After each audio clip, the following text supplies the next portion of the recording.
Good evening, everyone. This is Blackspot coming to you from an undisclosed location. Tonight, I want to focus on the Italian game and share with you why you'd want to play this opening. This opening is one of the oldest in chess, and for those of you who are like, why do I want to play the Italian game? I want to move my pawns any way I want. Well, you can do that, but if you're playing your uncle who also knows nothing about chess, then you can play that way. But until you meet someone who's like taking your pieces, leaving you frustrated, well, that's why you come here. So I'm gonna help you out. So you're learning this so that you can learn the plan, learn what the first six moves are, so you can repeat them, and then find out what went wrong.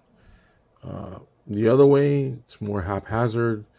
You won't find any patterns. You'll see a lot of mistakes, but you won't be able to really correct them. So why don't we let's get to it with the Italian game. Now, you're moving e4. It attacks this open pawn here, which is d5, and also the f5 pawn. Part of the opening is to keep the tempo or keep the initiative. Right now, White has the initiative, meaning he controls where the game goes, how the game goes.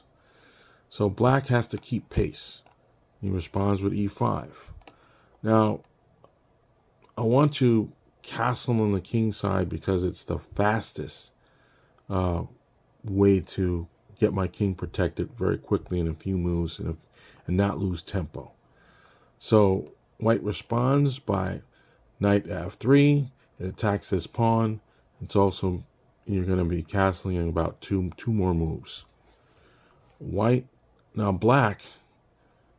his best response is knight c6. He can do the knight f6, but that's another opening. But right now, knight c6 is the response, keeping pace.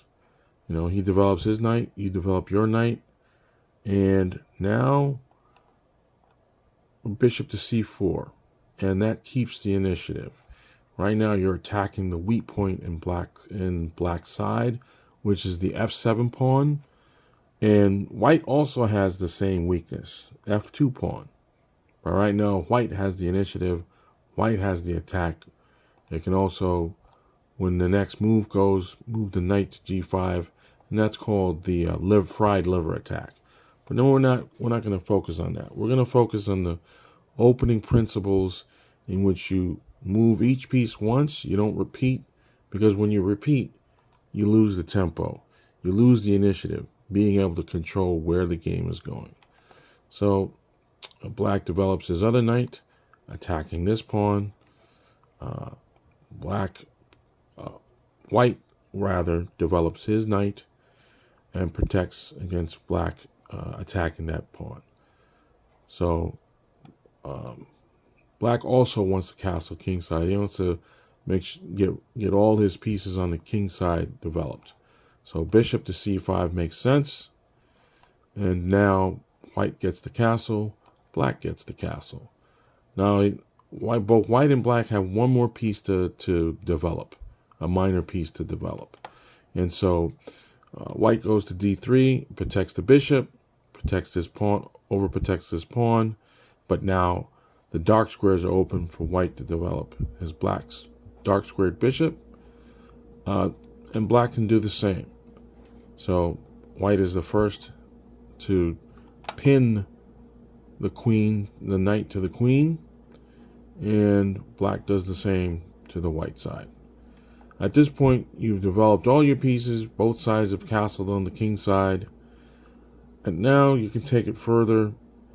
All your best pieces to go into the center. Now you've got an outpost. Whenever the knight is protecting, whenever a pawn is protecting a knight on a diagonal like this, it's called an outpost. And you create it by moving your pawns first. That's the other reason why you move the center pawn.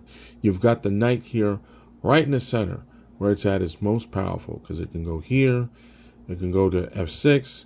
It can go to C7. It can go to B6. It can go to B4. You go back to knight C3 if it wants to, and so forth. But so it's the area that it's covering is the most. So it's got like 8 squares. Black can also do the same.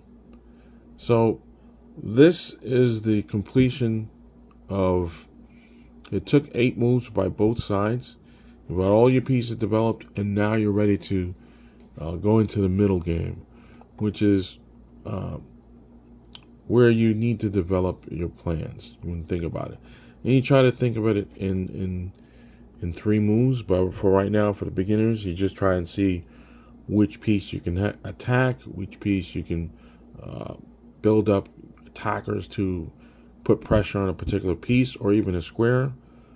So we'll leave it at this point.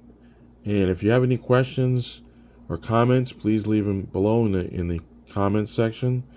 And please don't forget, if you like this video, or even if you don't like the video, please push the like button, smash the like button. Please subscribe, and thank you for watching the video. And I'll see you until next time. Thanks.